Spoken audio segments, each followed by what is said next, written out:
सहकार्य या ठिकाणी दिलेलं आहे। उपस्थित सर्व जिल्हा परिषद सदस्यांच्या वतीने आदरणीय ॲडव्होकेट विजयदादा शेंडेपाटील यांनी मनोगत महिला केले आहे। त्यांना बसण्यासाठी खुर्च्यांची व्यवस्था या ठिकाणी केली जाते आहे। महिला भगिनीला विनंती आहे आपण खुर्च्यांवरती स्थानापन्न व्हावं। आणि एक आपल्या सगळ्यांना सूचना आहे, खऱ्या अर्थानं हा कार्यक्रम समाजात आता घेणार काय त्याचबरोबर प्रिंट आणि डिजिटल मीडियाचे सर्व महाराष्ट्र शासनाच्या महसूल विभागाच्या माध्यमातून छत्रपती शिवाजी महाराज महाराजस्व समाधान शिबिर आज आपल्या खेड तालुक्यामध्ये तालुका स्तरावरचं 9वं शिबिर या ठिकाणी पार पडत आहे। महाराष्ट्र राज्याचे मुख्यमंत्री आदरणीय देवेंद्रजी फडणवीस साहेब यांच्या वाढदिवसाचं औचित्य साधून आणि त्याचबरोबर महाराष्ट्र राज्याचे माजी उपमुख्यमंत्री आपल्या पुणे जिल्ह्याचे पालकमंत्री खुर्ची काय इकडं स्वर्गीय नामदार अजितदादा पवार यांच्या जयंतीचं औचित्य साधून महाराष्ट्र सरकारनं निर्णय घेतला की तालुक्यामध्ये प्रत्येक तालुक्यामध्ये या ठिकाणी प्रत्येक मंडल विभागामध्ये यापूर्वी महाराजस्व अभियान झाले होते, परंतु ज्यांची उर्वरित कामं बाकी आहेत आणि मोठ्या प्रमाणामध्ये या ठिकाणी लोकांच्या अडचणी सोडवण्यासाठी तालुका स्तरावरचं मोठं शिबिर या ठिकाणी घ्यावं म्हणून आज शालिमार पॅलेस या सभागृहामध्ये हे भव्य दिव्य असं महाराजस्व समाधान शिबिर आयोजित केलं जात आहे। प्रथमतः या राज्याचे माजी उपमुख्यमंत्री स्वर्गीय अजितदादा पवार यांच्या जयंतीच्या निमित्तानं या ठिकाणी जयंती जरी होऊन गेली असली तरी खेड तालुक्याच्या आम जनतेच्या वतीनं खेड तालुक्यातील सर्व प्रशासनाच्या वतीनं दादांना अभिवादन करतो आणि आपले कर्तबगार मुख्यमंत्री आदरणीय देवेंद्रजी फडणवीस साहेब यांचाही वाढदिवस होऊन गेलेला आहे, त्यांनासुद्धा आपल्या खेड तालुक्याच्या आम जनतेच्या वतीनं आणि संपूर्ण खेड तालुक्याच्या प्रशासनाच्या वतीनं मनापासून त्यांच्या भावी वाटचालीसाठी शुभेच्छा देतो। आज आपण सर्व मंडळी विशेष करून सर्व जाती धर्माची लोक, महिला भगिनी, युवा वर्ग, ज्येष्ठ मंडळी एका चांगल्या आशेनं या ठिकाणी आलेला आहात की शासन दरबारी आपली प्रलंबित कामं प्रशासनाच्या माध्यमातून चालूच आहेत, परंतु रखडलेली कामं या ठिकाणी या शिबिरामध्ये आपली पार पडतील या आशेनं आपण सर्वजण आलेला आहात। त्या निमित्तानं व्यासपीठावर उपस्थित असणाऱ्या आपल्या तालुकास्तरीय कार्यक्रम पंचायत समितीच्या सभापती विद्याताई सयाजीराव मोहिते असतील, उपसभापती मंगेशराव सावंत असतील, त्याचबरोबर महसूल विभागाचे मुख्य अधिकारी, उपविभागीय अधिकारी आदरणीय अनिल दौंडे साहेब असतील, तहसीलदार प्रशांत बेडसे साहेब असतील, व्यासपीठावर उपस्थित असणारे सर्व मान्यवर, त्यामध्ये सर्व जिल्हा परिषद सदस्य, त्यामध्ये गणेश नाना आरगडे असतील, तनुजाताई गणवट असतील, विनयाताई मुंगसे असतील, दीप्तीताई भोगाडे असतील, पंचायत समितीच्या सर्व सदस्या रुपालीताई कांबळे असतील, कविताताई राक्षे असतील, प्रसाद भाऊ घेनंद असतील, दिलीपराव डुबे असतील, त्याचबरोबर आपल्या पंचायत समितीच्या सदस्या सारिकाताई गोगावले असतील, त्याचबरोबर महाराष्ट्र राज्य पोलीस पाटील संघटनेचे अध्यक्ष बाळासाहेब शिंदे पाटील असतील आणि विशेष करून त्यांचा उल्लेख या ठिकाणी केला पाहिजे ते जिल्हा परिषदचे गटनेते, जिल्हा परिषद सदस्य आणि माजी सभापती विजूभाऊ शिंदे, गटनेते आदरणीय माऊली शेठ ढेरंगे, त्याचबरोबर तृप्तीताई मांडेकर, व्यासपीठावर उपस्थित असणारे सर्वच मान्यवर, पाठीमागे उपस्थित असणारे सर्व वेगवेगळ्या विभागाचे अधिकारी, पदाधिकारी, सर्व पत्रकार बांधव, उपस्थित असणारे खेड तालुक्यातील सर्व नागरिक बंधू भगिनी, आज खऱ्या अर्थानं शासनानं बळीराजा पानंद रस्ते योजना सुरू केली आणि त्या ठिकाणी प्रत्येक तालुक्याचे आमदार हे त्या समितीचे अध्यक्ष म्हणून काम करायला त्यांना सूचना दिल्या. सचिव म्हणून उपविभागीय अधिकाऱ्यांना त्या ठिकाणी नेमलं आणि शासनानं नव्यानं एक सहअध्यक्ष म्हणून त्या समितीवर नव्यानं आदरणीय शांताराम भोसले यांना समितीचं सहअध्यक्ष म्हणून त्यांची निवड केली. त्यांचंसुद्धा टाळ्या वाजवून सर्वांनी या ठिकाणी स्वागत करावं. खऱ्या अर्थानं आपला खेड तालुका हा एक आदिवासी भाग, इंडस्ट्रीयल भाग, त्याचबरोबर या ठिकाणी वेगवेगळ्या माध्यमातून शहरी भाग अशा पद्धतीनं विखुरलेला तालुका आहे. खेड, चाकण, आळंदी 3 मोठी शहरं असा मोठा पसारा असणारा आपला तालुका आणि या तालुक्याचा संपूर्ण प्रशासकीय कारभार चालत असताना आदरणीय अनिल दौंडे साहेब यांच्या मार्गदर्शनाखाली मग पोलीस विभाग असेल, कृषी विभाग असेल, फॉरेस्ट विभाग असेल, तहसील विभाग असेल आणि इतरही सर्व बांधकाम विभाग, पंचायत समितीचे सर्व विभाग या ठिकाणी वेगवेगळ्या माध्यमातून काम करताना आपण पाहत आहोत आणि त्या माध्यमातून आपल्या सर्वांचे निकडीचे प्रश्न हे म्हणजे महसूल विभागाशी संलग्न असल्यामुळं सध्या मी सभागृहामध्ये काम करत असताना राज्य सरकारमध्ये या विभागाचा लोकप्रतिनिधी म्हणून काम करत असताना मला आलेले अनुभव पाहता आपल्या महाराष्ट्र राज्याला जे महसूल मंत्री मिळाले ते आदरणीय चंद्रशेखर बावनकुळे साहेब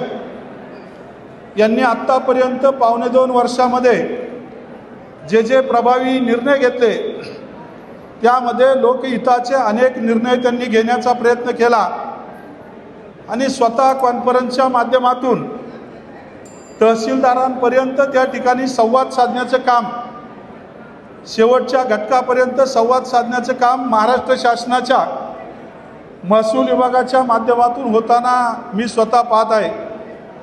त्यामुळं आपल्या खेड तालुक्याचा महसूल विभाग आपली वैयक्तिक कामं आपण फक्त पाहतो, परंतु सार्वजनिक कामं असतील, गावाची कामं असतील किंवा एखाद्या वस्तीची कामं असतील, या ठिकाणी प्रलंबित कामासाठी आपण वेळोवेळी त्या ठिकाणी शासन दरबारी कार्यालयामध्ये जात येत असतो. काही वेळेस आपली कामं होत नाहीत, काही वेळेस आपली कामं होतात, परंतु शासकीय तांत्रिक आधार घेत आपण ही कामं करण्याचा प्रयत्न करत असताना काही वेळेस अधिकाऱ्यांबरोबर आपला रोष निर्माण होतो.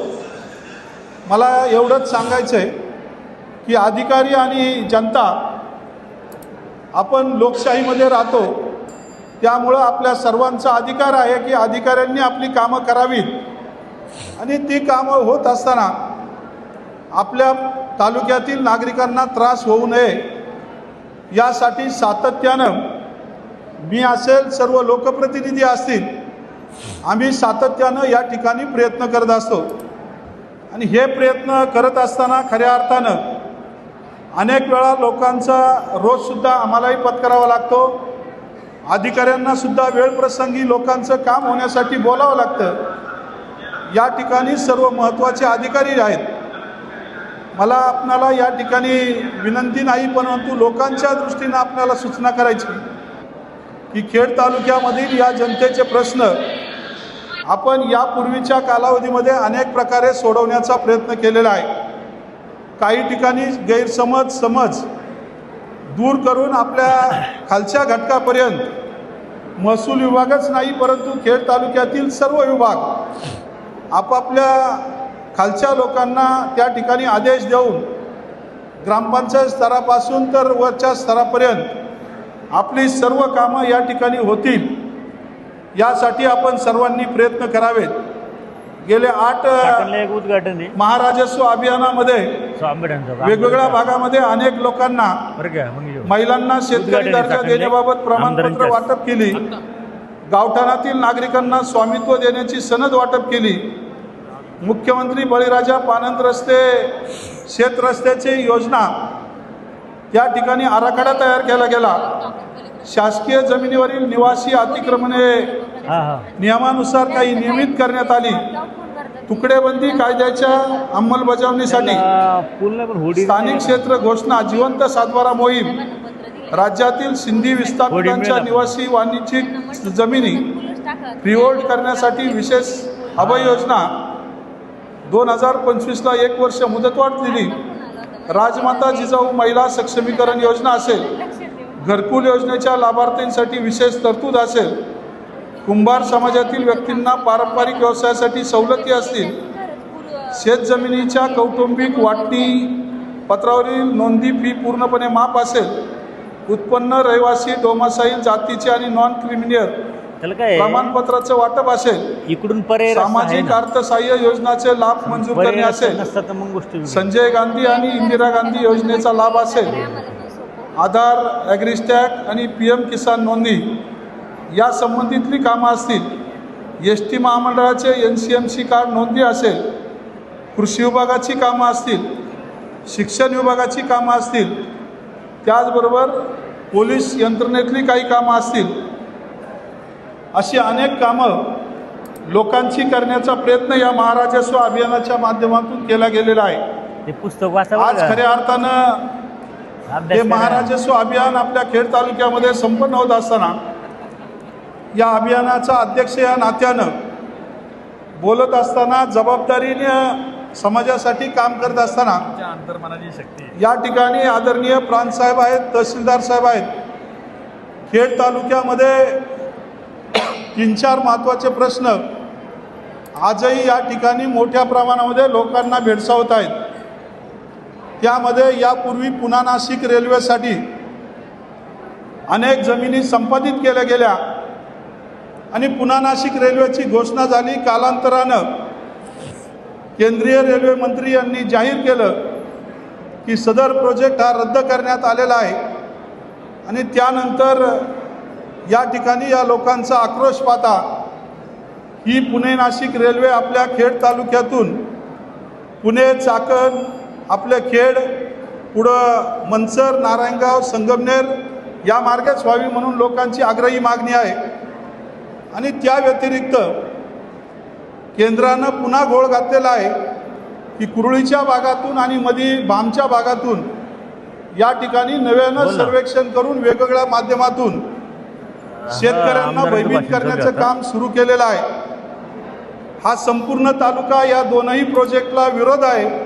फक्त पुणे नाशिक रेल्वे भोसले तर आहे तिथे. हीच जर झाली तर तिच्यासाठी सर्वांचे प्रयत्न या ठिकाणी सुरू आहेत. या अभियानाच्या माध्यमातून आपण या ठिकाणी एक प्रोसिडिंग तयार करा ही तालुक्याची मागणी आहे आणि त्यामुळं फक्त पुणा नाशिक रेल्वे सोडून कोणतीही रेल्वे या खेड तालुक्यामध्ये होऊ नये.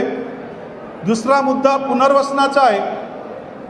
भामा स्टेट धरण, चासकमान धरण आणि कळमुडीचं धरण झालं. गेले 31 वर्ष सातत्यानं या खेड तालुक्यातील जनता या धरणांचं पाणी वितरण केलं गेलं.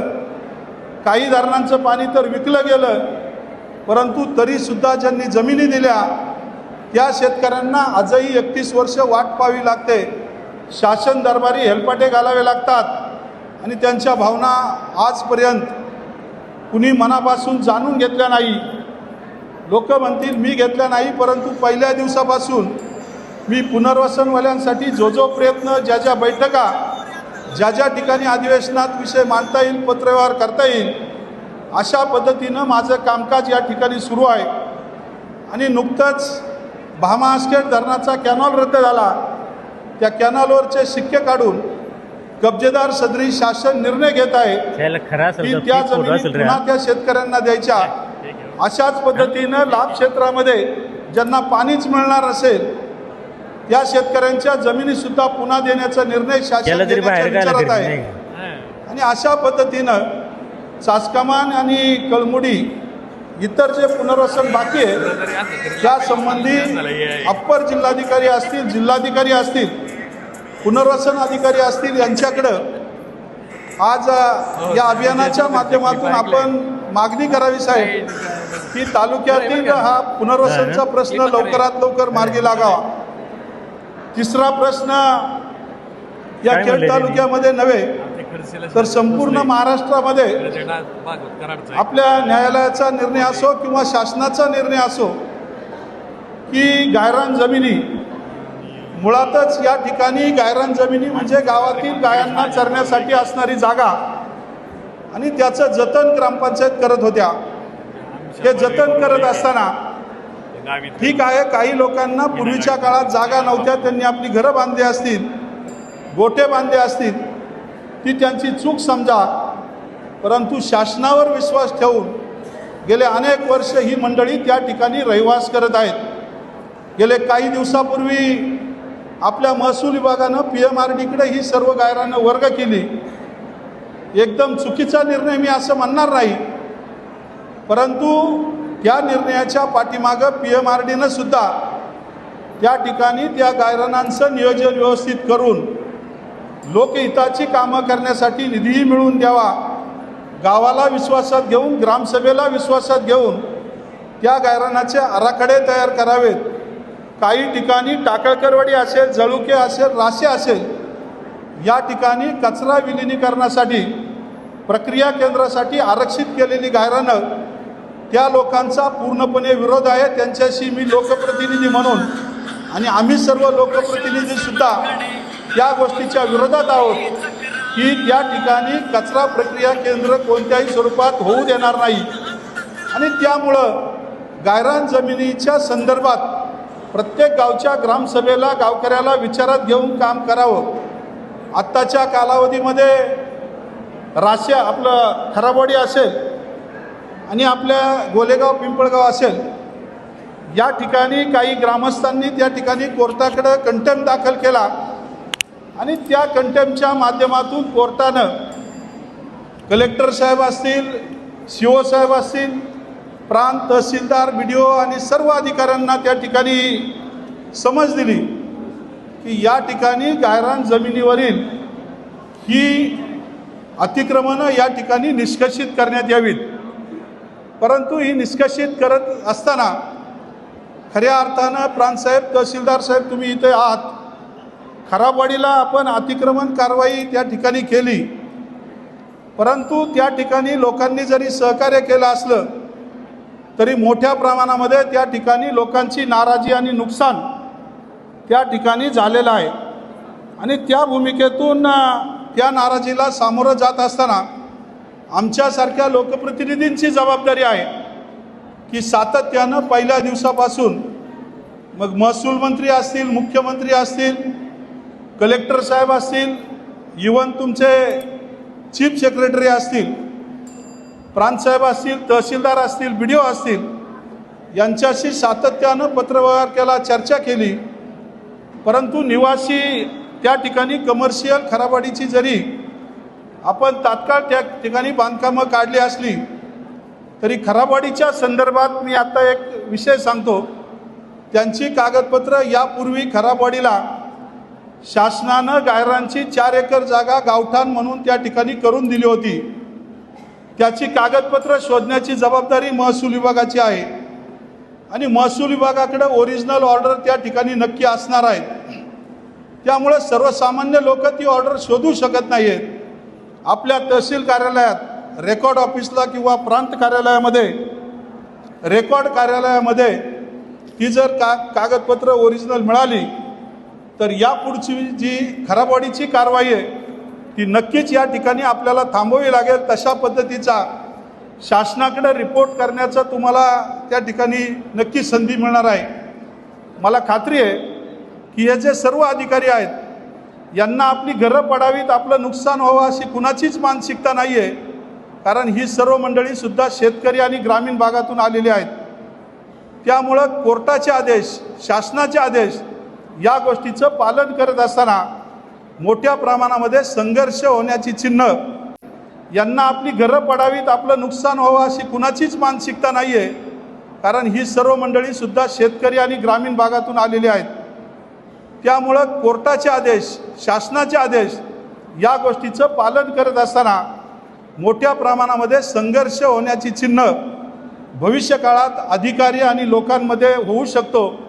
आणि तो जर टाळायचा असेल तर आपण या ठिकाणी यापुढचे जे अहवाल आहेत ते अत्यंत मनापासून अभ्यासपूर्वक लोकांना कसा न्याय देता येईल आणि त्या माध्यमातून प्रशासन त्यातून कसं सेफ राहील अशा पद्धतीनं निर्णय घेऊन त्या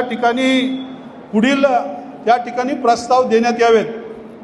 त्या संदर्भात कलेक्टर साहेबांना अधिकार जरी असले तरी आपण सर्वांनी त्या ठिकाणी शेतकऱ्यांसाठी, तालुक्यासाठी सहकार्य करावं अशी भूमिका या ठिकाणी मांडतो.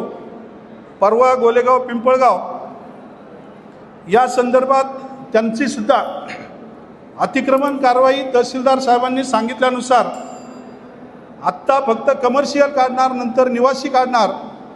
त्यामुळं महिलांसहित सर्व लोक त्या ठिकाणी भयभीत झालेले आहेत. या गोष्टीचा एक आधार आहे साहेब की PMRD इकडे ज्यावेळेस आपण ही गायरान जमिनी वर्ग केल्या त्यावेळेस शासनाचा सुद्धा एक हक्क, आपला लोकांचा सुद्धा हक्क आहे. एखाद्याला शासन बेघर करू शकत नाही आणि जर बेघर करायचं असेल तर त्याचं नवीन घर बांधून देऊन पुनर्वसन केल्याशिवाय त्याचं पूर्वीचं बांधकाम आपण पाडू शकत नाही. त्यामुळं कलेक्टर साहेबांना परवा तालुक्याच्या वतीनं, सर्व गायरानांच्या वतीनं मी त्या ठिकाणी एक पत्र दिलं की साहेब या ठिकाणी PMRDनं प्रत्येकाला घर देऊ द्या, जागा देऊ द्या, त्याचं घर बांधून होऊ द्या आणि मगच घरं काढण्याचा, निष्कर्षित करण्याचा अधिकार त्या ठिकाणी तुम्हाला आहे. त्यावर निश्चित विचार होईल. कलेक्टर साहेबांनी त्या ठिकाणी म्हणजे लेखी आश्वासन नाही परंतु त्यावर नक्की विचार करू आणि या ठिकाणी काहीतरी मार्ग काढण्याचा प्रयत्न करू असा दिलासा त्या ठिकाणी दिला.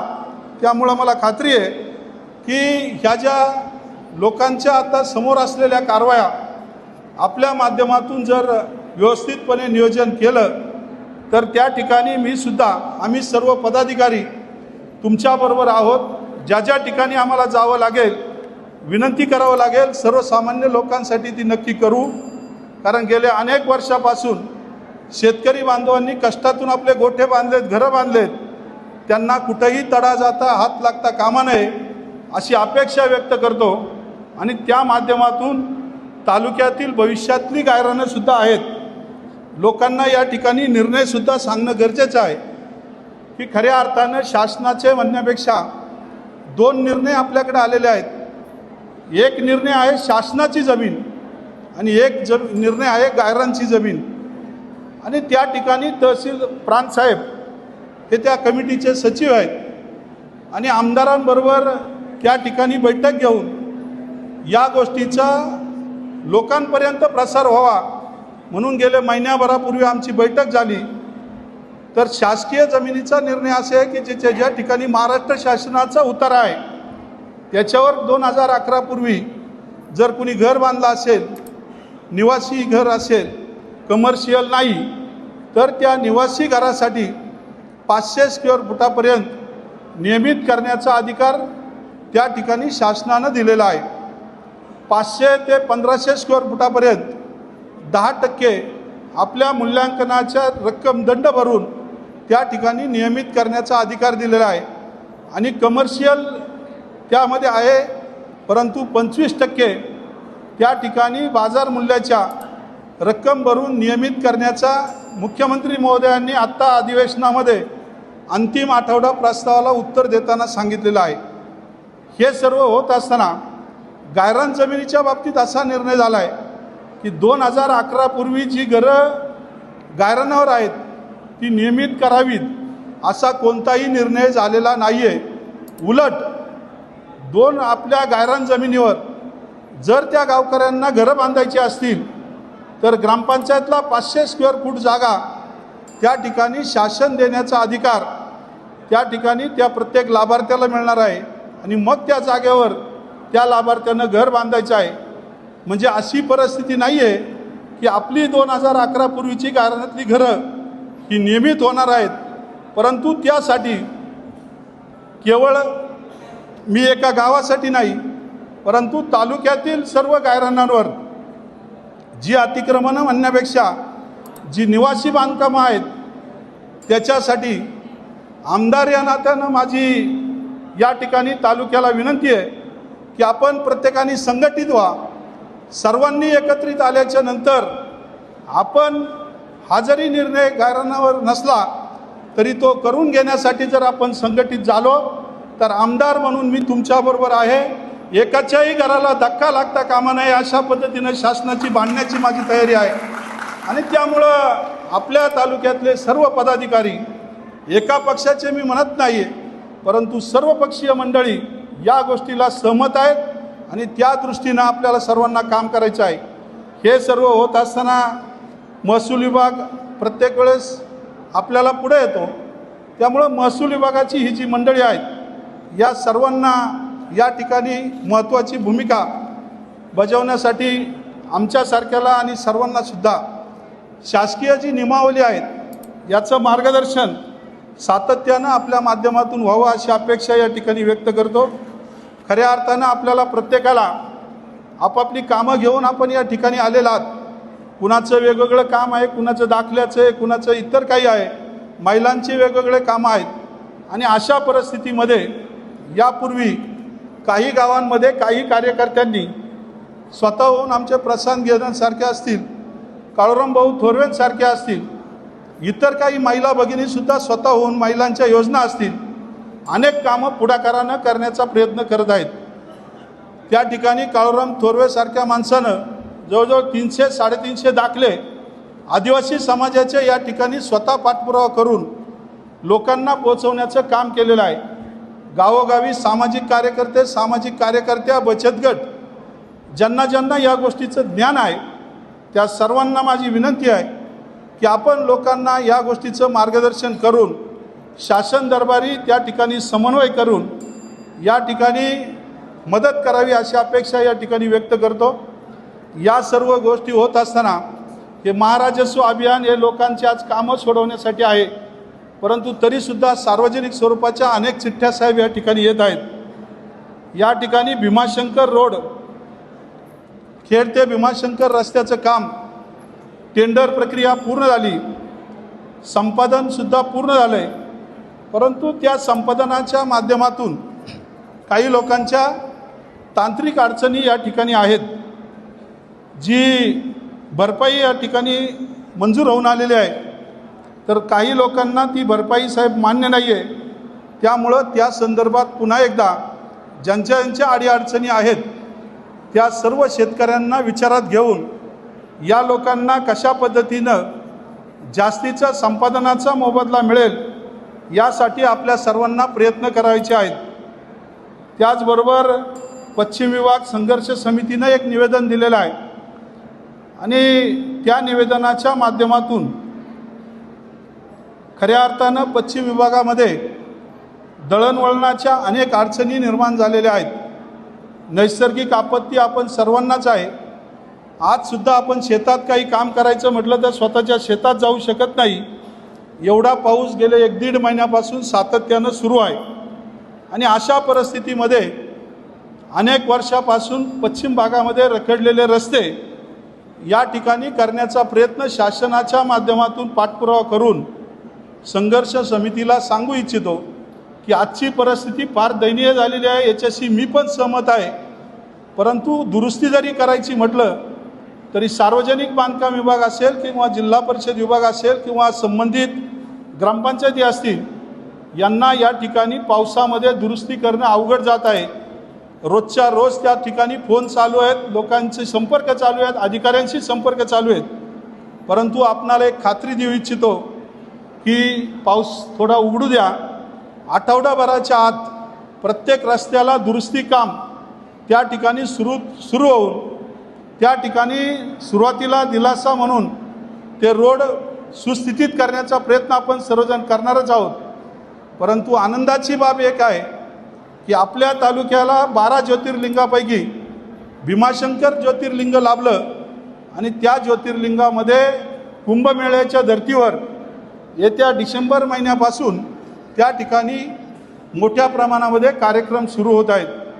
माननीय मुख्यमंत्री महोदय असतील, बांधकाम मंत्री असतील, संबंधित अधिकारी असतील, आपल्या जिल्ह्याचे कलेक्टर आदरणीय डुडी साहेब असतील, या सर्वांनी एक चांगला आराखडा त्या ठिकाणी तयार केला आणि भीमाशंकरला जोडणारे जे सर्व रस्ते आहेत ते खेड ते भीमाशंकर रस्ता याच्यासाठी जवळजवळ 1200 कोटी रुपये मंजूर झाले, त्याचं काम सुरू होणार आहे. आणि त्याबरोबर मग आपल्या अहिल्यानगर संभाजीनगरकडून येणाऱ्या शिरूर ते खेड या रस्त्यावर पाबळ ते कनेरसर रस्त्याचे 10 किलोमीटर, त्याचबरोबर आपल्या मुंबईकडून येणारा रस्ता आपल्या धामणे फाटा, पाईट, पाळू, त्याचबरोबर सुपे, सातकरवाडी, कुडा, तिकडून दामणगाव, शिरगाव तिकडच्या मार्गे तो एक रस्ता, त्याचबरोबर